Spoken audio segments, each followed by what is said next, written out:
তখন সেই ফুপু জিনের উদ্দেশ্যে খুব সুন্দর করে মোলায়েম কণ্ঠে বলে ওঠেন, বাবা আপনি কেনই বা এর বাচ্চাটাকে নিয়ে গেছেন, আর এই বাচ্চাটাকে কেন নিয়ে যেতে চান? উত্তর জিনটা বলে ওঠে, ফুজু শাহের মাজারে আমার বাড়ি, আমি সেখানেই থাকি।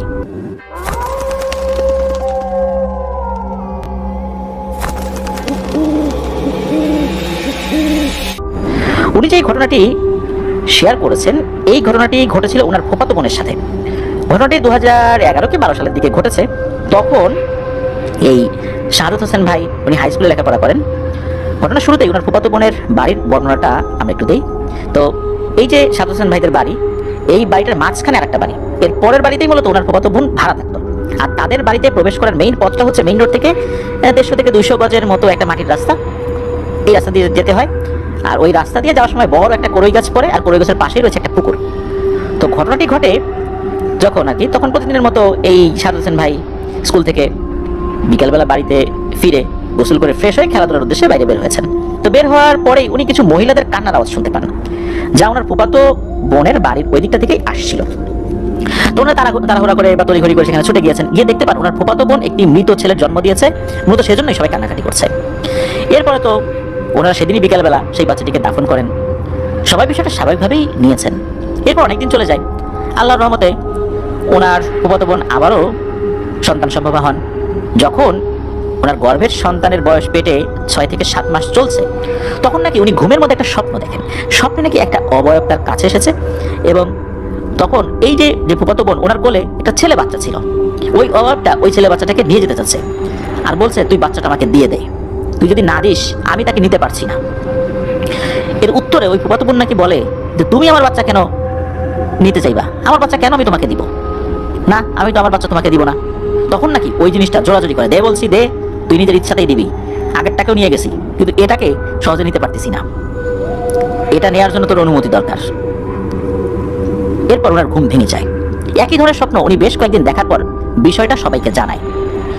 তখন নিকটাত্মীয় বলতে তো এই যে শাহাদত হোসেন ভাইদের পরিবারই আছেন ওইখানে। তখন তো ওনারা চিন্তায় পড়েছেন যে এটা নিয়ে তো একটা কাজ করতে হবে। আর ফুফাতো বোনের হাজব্যান্ড যিনি, উনি ওনার চাকরির সুবাদে চিটাগাঙে থাকতেন, মাসে একবার আসতেন।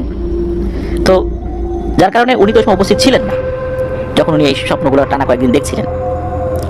তখন এই শাহাদত হোসেন ভাইয়ের পরিবার তারা সিদ্ধান্ত নেন যে এই ফুফাতো বোনকে এই বাসায় একা একা রাখা যাবে না। তখন ওনারা ওনাদের বাসায় ওনাকে নিয়ে আসেন আর কি, ওই ফুফাতো বোনকে নিয়ে আসেন। আর এই শাহাদত ভাইয়ের মা চাচি যারা ছিলেন, তারা তো এই আপুকে দেখাশোনার দায়িত্ব নেন, যে খুব চোখে চোখে রাখতে হবে, নাহলে আর একটা সমস্যা হয়ে যাবে। যাই হোক, যখন ওনাকে নিয়ে আসা হয়, এর পরের দিনই এই শাহাদত ভাইয়ের ফুপু তার ননদকে নিয়ে শাহাদত ভাইদের বাড়িতে আসেন। তো ফুপুর ননদ বলতে ওই ফুফাতো বোনের ফুপু আর কি, ওনাদেরও ফুপু হয়, তো ফুপু বলে আমরা সম্বোধন করবো। তো উনি ঝাড়ফুঁক করতে পারতেন, জিনও হাজির করতে পারতেন। এটা নাকি উনি ন্যাচারালি আল্লাহর রহমতে এই ক্ষমতাটা পেয়েছিলেন। তো ওই দিন রাত্রে শাহাদত ভাই 8টার মধ্যে ঘুমিয়ে যান, কারণ ওনাদের ওই পরিবেশে রাত 8টা মানে আসলে অনেক রাত ওই সময়ের প্রেক্ষাপটে। আর ওই সময় তো উনি মোটামুটি ছোটই ছিলেন। রাত 12টার দিকে ওনার ঘুম ভেঙে যায় পাশের রুমে কোনো কিছুর আওয়াজে। তো মানুষ ওই সময় থাকা বলতে ওনার মা, কাকি, ফুপু এনারাই ছিলেন আর কি। তো উনি শুনতে পান যে ফুপুর ননদ উনি কিছু একটা পড়ছিলেন, কোরআনের কোনো আয়াত পড়ছিলেন। তো বেশ কিছুক্ষণ উনি এটা পড়ছিলেন, হঠাৎ করে কেউ একজন গম্ভীর কণ্ঠে বলে ওঠে, আমাকে কেন ডাকছিস বল। তো এটা যখন শুনেছেন শাহাদত ভাই, তখন উনি বুঝতে পারছেন যে নিশ্চয়ই ফুফাতো বোনের উপর কোন জিন হাজির করা হয়েছে। তো জিনের কথার উত্তরে ফুপু জিনটাকে সালাম দেন, কিন্তু জিনটা সালামের উত্তর না দিয়ে সে বলে, বললাম না আমাকে কেন ডাকছিস সেটা বল। তখন সেই ফুপু জিনের উদ্দেশ্যে খুব সুন্দর করে মোলায়েম কণ্ঠে বলে ওঠেন, বাবা আপনি কেনই বা এর বাচ্চাটাকে নিয়ে গেছেন, আর এই বাচ্চাটাকে কেন নিয়ে যেতে চান? উত্তর জিনটা বলে ওঠে, ফুজু শাহের মাজারে আমার বাড়ি, আমি সেখানেই থাকি। এখানে একটা জিনিস বলে রাখা ভালো, এই শাহাদত ভাইদের পাশের গ্রামে একটা মাজার রয়েছে, যেটা ফুজু সাহেব বা ফুজু শাহের মাজার নামে পরিচিত। তো এই যে ফুজু শাহের যে মাজারটা, এটার পাশেই নাকি ওই জিনটার বাড়ি, সে সেটা বলছে। এরপর ফুপু তাকে জিজ্ঞেস করে, আপনি কেন এসেছেন? এই মেয়েটা কি ক্ষতি করছে আপনার, কেনই বা একে এইভাবে কষ্ট দিচ্ছেন? তখন জিনটা বলে ওঠে, আমি তো নিতে আসছিলাম এর মেয়েকে, কিন্তু নিয়ে গেছি ওর নবজাতক সন্তানকে। আসলে ফুপুর কিন্তু একটা মেয়ে রয়েছে, ওই সময় তার বয়স ছিল 4 বছরের মতো। তখন জিন বলে যে এই যে ফুফাতো বোন এই শাহাদত ভাইয়ের, সে নাকি একদিন এই ফুজু শাহের মাজারে গিয়েছিল তার মেয়েকে নিয়ে। তো সে নামাজের রক্ত হওয়ার কারণে নামাজ পড়ছিল, মানে সেই ফুফাতো বোন। আর তার মেয়েটা পাশে খেলা করছিল।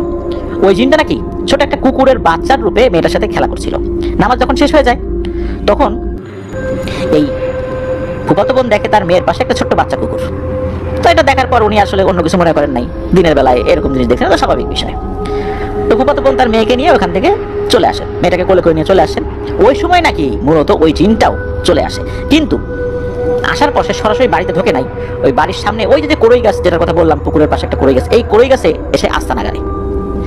সে নাকি এই ফুফাতো বোনের, সাদুল ভাইয়ের ফুফাতো বোনের অনুমতি ছাড়া সে বাড়িতে প্রবেশ করতে পারছে না। তার নাকি অনুমতি ছাড়া কারো বাসায় প্রবেশ করার সুযোগ নাই, এই জন্য সে ঢুকতে পারে না, কিন্তু দূর থেকেই সে বিভিন্ন কাজ করেছে। তবে একটা সুতায় সে ওই বাড়িতে ঢুকে পড়েছে। সেটা কি? সেটা হচ্ছে কোনো এক সন্ধ্যার আগ মুহূর্তে এই কড়ই গাছের সামনে দিয়ে এই ফুফাতো বোনের যে মেয়ে, সে মেয়েটি খেলা করছিল। তো ফুফাতো বোন দেখছে যে তার মেয়ে খেলা করছে, সন্ধ্যা হয়ে গেছে, ডাকছে, এই তাড়াতাড়ি আয়, এদিকে আয়, তাড়াতাড়ি আয়। তখন নাকি বিশেষ একটা পদ্ধতিতে ওই মেয়েটার সাথে ঘরে ঢুকে গেছে। তখন কি এমন ঘটেছিল যার কারণে নাকি সে ওই বাড়িতে প্রবেশের অনুমতি পেয়ে যায়। আর মূলত ওই বাচ্চা মেয়েটার সাথে ওই বাড়িতে ঢুকে গেছে, আর ঢোকার পরই মূলত তার গর্ভের সন্তানটিকে সে হত্যা করেছে। এখন পেটের এই সন্তানের উপর তার নজর পড়েছে। তাকে জিজ্ঞেস করা হয় যে কেন এই অনাগত সন্তান আপনি নিয়ে যেতে চান? তখন ওই জিনটা নাকি উত্তর দিয়েছিল যে ডিমওয়ালা ইলিশ মাছ যেমন খুব ভালো লাগে, ঠিক তেমনি কোনো গর্ভের সন্তানদেরকেও নাকি এদের এরকমই ভালো লাগে, এদেরকে খেতে নাকি খুব আনন্দ লাগে তাদের কাছে। এই কথা শোনার সাথে সাথে তো ভয় পেয়ে যান ওনারা। দুনিয়াতে আসার আগেই সে চলে যাবে, একটা বাচ্চাকে মেরে ফেললো। আসলে অপরাধটা কি? এর কোন তো অপরাধ নাই। এমনটা না যে কুকুররূপী জিনটাকে আঘাত করেছে, এটা সেটা তাও না, ও হয়তো চলে আসছে। এক পর্যায়ে ফুপু শাস্তি দেয়া, বোতলবন্দি করার কথা বলে, ভয় দেখায়, কোনো লাভ হয় না। তখন উনি কঠিন কিছু রুকিয়া শুরু করে দেন। এই রুকিয়া যখন শুরু করছেন তখন ওই জিনটা টিকতে না পেরে যাওয়ার জন্য রাজি হয়। তবে সে বলে যে যেহেতু এই পরিবারে চলেই আসছি, আমি এমনি এমনি যেতে পারবো না, কিছু জিনিস দিতে হবে। তার আবদার কি?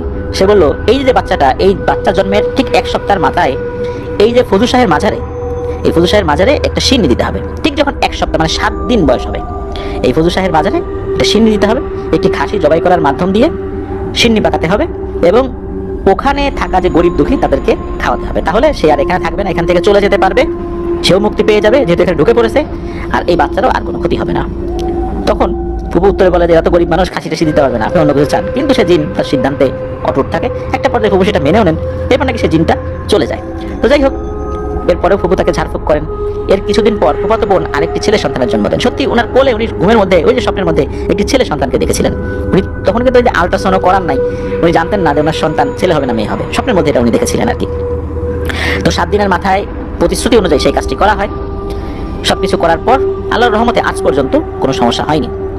এই ফুফাতো বোনের যে সেই বাচ্চা মেয়েটা যার বয়স 4 বছর মতো ছিল, তার বিয়ে হয়ে গেছে, আর পরবর্তীতে সেই ফুফাতো বোনের আরেকটি কন্যা সন্তান হয়। আলহামদুলিল্লাহ ওনারা সবাই ভালো আছেন।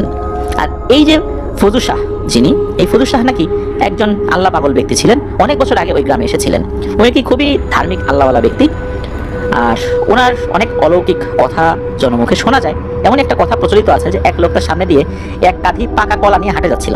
তখন ফজু শাহ তার কাছে একটি কলা চায়, কিন্তু ওই লোক বলে যে না, কলা দেওয়া যাবে না, কলা নিয়ে যাচ্ছি বিক্রি করতে, তোমাকে দেওয়ার জন্য কি কলা নিয়ে যাচ্ছি নাকি? তখন ওই লোকটা যখন বাজারে গিয়েছেন, ওই কলাটা তার পিঠ থেকে নামিয়েছে, দেখে আরে এ কি, এই কাঁধা, এই যে আমরা কলার কাঁধি বলি, এই কাঁধিতে সব কলা কাঁচা। তখন তো বুঝতে পারছেন ঘটনা কি হয়েছে। উনি আবার ওই কলা নিয়ে ওই ফজু শাহের কাছে গিয়েছেন, বলেন আমার ভুল হয়ে গেছে, আপনাকে আমি কলাটা দেই নাই, এই কাজটা উচিত হয়নি, আপনি আমাকে মাফ করে দেন। তখন ফজু শাহ বলে যা, মাফ করে দিলাম, যা তোর কলা নিয়ে চলে যা বাজারে, যা বিক্রি কর। ওই কাঁচা কলা উনি আবার নিয়ে রওনা দিয়েছেন। বাজারে যাওয়ার পর দেখে দাঁড়ে এখন তো তার সব কলা পাকা, যেমনটা নিয়ে উনি রওনা দিয়েছেন বাড়ি থেকে। তো এটাই একটা ঘটনা। তো ওনার নামেই মূলত ওই জায়গাটা ফজু শাহের মাজার এরকম নামকরণ করা হয়ে গেছে আর কি।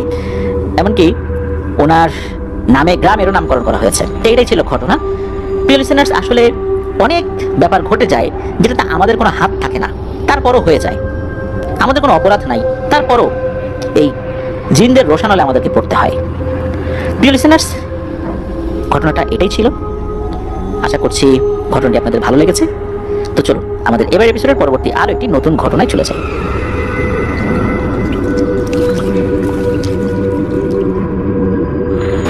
প্রিয় লিসেনার্স, এবারের ঘটনাটি আমাদেরকে যিনি পাঠিয়েছেন তার নাম আব্বাস মাহমুদ। ওনার বাড়ি সিরাজগঞ্জ জেলার শাহজাদপুর উপজেলার হাজিপাড়া গ্রামে। তো চলুন আমাদের এবার থার্স্ট রাইটের 159তম আয়োজনের এই ঘটনাটি শুনে আসি। তো উনি জানিয়েছেন যে এটি আমাদের প্ল্যাটফর্মে পাঠানো ওনার প্রথম ঘটনা। ধন্যবাদ জানাচ্ছেন ঘটনার জন্য।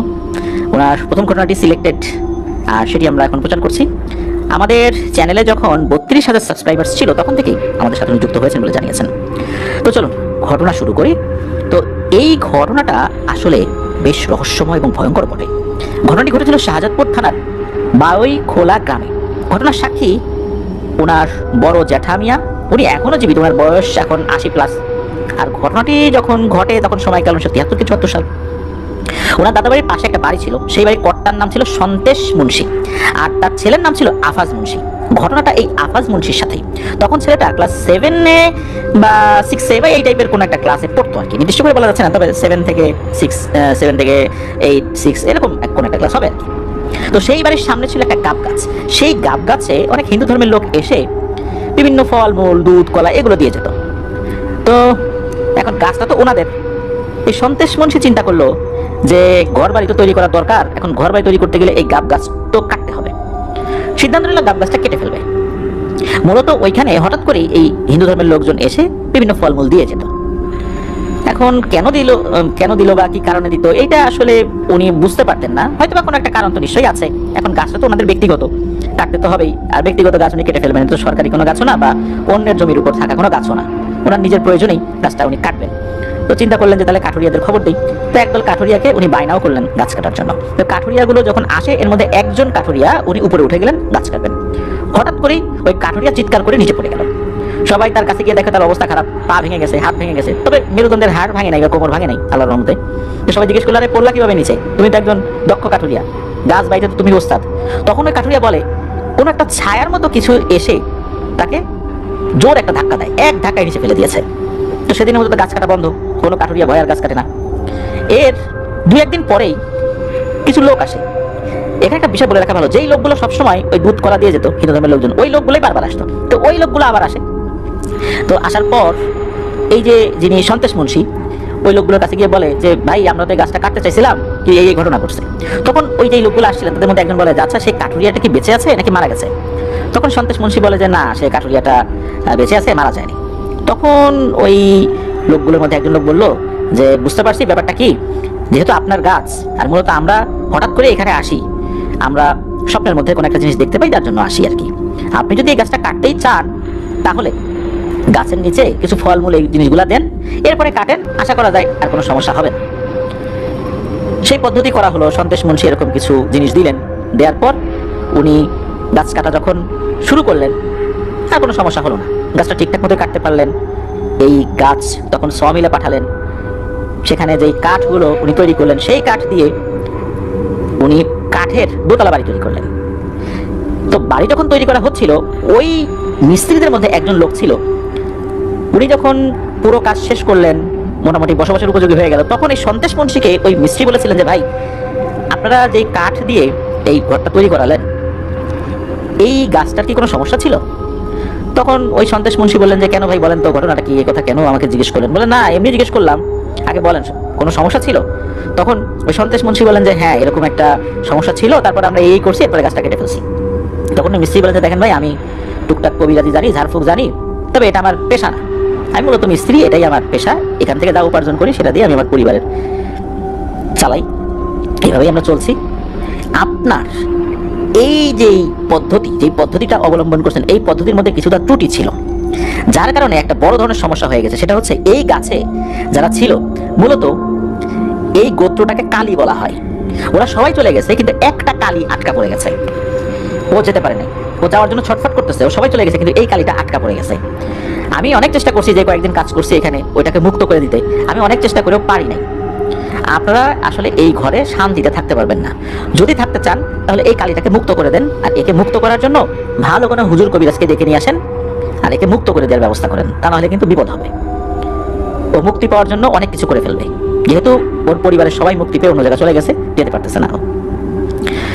তো এটা বলে মিস্ত্রি তো চলে যান, তবে ওনার এই কথার কোনো পাত্তা এই সন্তেশ মুন্সি দেয় না। তো ওটা তো দোতলা কাঠের ঘর, উপরের যেই তলাটা, এই তলাতে ওনার যে ছেলে আফাজ মুন্সি সে ঘুমাতো, আর নিচে হাজবেন্ড ওয়াইফ ঘুমাতো, এই সন্তেশ মুন্সি এবং তার স্ত্রী। এক রাতে হয় কি, এই আফাজ মুন্সি সে চিৎকার চেঁচামেচি করে ওঠে। তখন মা বাবা বলে ওঠে, কি হয়েছে কি হয়েছে? তখন ওই ছেলেটা বলে যে আমি তো শুয়ে আছি, প্রত্যেকের জন্য একটা কালো অবয়ব এসে আমাকে জড়িয়ে ধরে। তখন বলে যে বাবারে ওই কিছু না, ঘুমের ঘরে ভুল টুল দেখছিস, ঘুমাই যা। তো ছেলেটা ঘুমাই যায়, কিন্তু পরদিন সকালবেলা যখন সে ঘুম থেকে ওঠে একদম বদ্ধ উন্মাদ, পুরোপুরি পাগল, গায়ে জামা কাপড় রাখে না এমন পাগল। অনেক হুজুর কবিরাজ দেখানো হয়েছে, কেউ কিছু করতে পারেননি। তবে সকলে বলেছে যে এই বাড়িতে কোনো একটা কালী আছে, ও একটা নির্দিষ্ট গোত্রের, ওদের শরীরের রং কালো, ওদেরকে কালী বলা হয়, আর এই জিনিসটাই মূলত একে ধরেছে। অনেক হুজুর কবিরাজ বিভিন্ন ধরনের রুকিয়া করেও এই জিনটাকে হাজির করতে পারে নাই। এভাবে অনেক চেষ্টা করা হয়, কিন্তু কোনো কাজ হয় না। হঠাৎ করে একদিন সেই ছেলেটাকে আর খুঁজে পাওয়া যায় না। অনেক খোঁজাখুঁজি করা হয়, পাওয়া যায় না। একটা সময় সন্তেশ মুন্সি একটা কাজ করে, সেটা হচ্ছে ওই সময় রেডিওতে হারানোর বিজ্ঞপ্তি দিতে হতো। অনেক সময় রেডিওতে এরকম হারানোর বিজ্ঞপ্তি প্রচারিত হতো, টাকা পয়সাও লাগতো এগুলো প্রচার করতে গেলে। তখন তো সবার বাসায় টেলিভিশন ছিল না, সেই 1973-74 সালের কথা। তো ওই সময় বেশ টাকা পয়সা দিয়ে রেডিওতে একটা বিজ্ঞপ্তি দেওয়া হয়, হারানোর বিজ্ঞপ্তি। এরপর একটা সময় একজন লোক এই রেডিও অফিসে টেলিফোন করেছিল। তখন জানিয়েছিল যে একটা ছেলেকে পাওয়া গেছে, তার নাম ঠিকানা এই।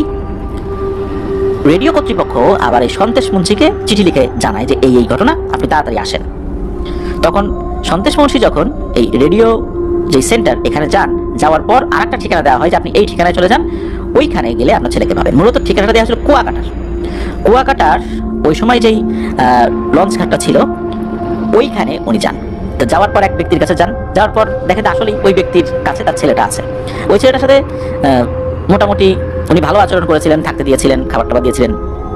আর ওই লোকটা জানান মূলত বেশ কিছুদিন আগে উনি একটা ছেলেকে পান। এই ছেলেটা বেশ এলোমেলোভাবে এই ঘাটে ঘোরাফেরা করছিল। এরপর হঠাৎ করে এই রেডিওতে একটা হারানো বিজ্ঞপ্তি উনি শুনতে পান। তো ওই বিজ্ঞপ্তিতে শোনা যেই বর্ণনাটা, এই বর্ণনার সাথে ছেলেটা মিলে যায়। তখন তাকে জিজ্ঞেস করছে, ছেলেটা এলোমেলো কথা বলে, ছেলেটা পাগল হলেও নামটা ঠিক করে বলতে পারছিল। অদ্ভুত ব্যাপার হলো ওই সময় এই আফাজ মুন্সি কিছুটা স্বাভাবিক ছিল, কিন্তু বাড়িতে যখন ছিল তখন কিন্তু বদ্ধ উন্মাদ এমন একটা অবস্থা। তখন তাকে ওখানে রাখা হয়। এরপরে আফাজ মুন্সিকে তার বাবা নিয়ে আসে। ওই লোকের তো বেশ কিছু খরচও হয়েছিল, ছেলেটাকে রেখেছে। তো লোকটা টাকা নিতে চায় না, তারপর নাকি জোর করেই এই সন্তেশ মুন্সি ওই লোকটাকে কিছু টাকা দিয়ে আসেন। ছেলেকে যেহেতু পাওয়া গেছে উনি খুশি। তো আফাজ মুন্সিকে বাড়িতে আনার অল্প কয়েকদিনের মধ্যেই কোনো এক অজানা কারণে নাকি তাকে মৃত অবস্থায় পাওয়া যায়। কেন মারা গেল কেউ কিছু বুঝতে পারে নাই, ওরকম ভয়ঙ্কর কোনো কিছু চিহ্ন যে তার শরীরে ছিল বিষয়টা এরকমও না। তো এভাবেই আফাজ মুন্সি পৃথিবী ছেড়ে চলে যায়। এরপর এই সন্তেশ মুন্সি রাগ করে ওই ঘরটা বেচে দেয়। তারপরে আসলে কি হয়েছিল এই বিষয়ে আর কিছু জানা যায় না, ঘরটা বিক্রি করে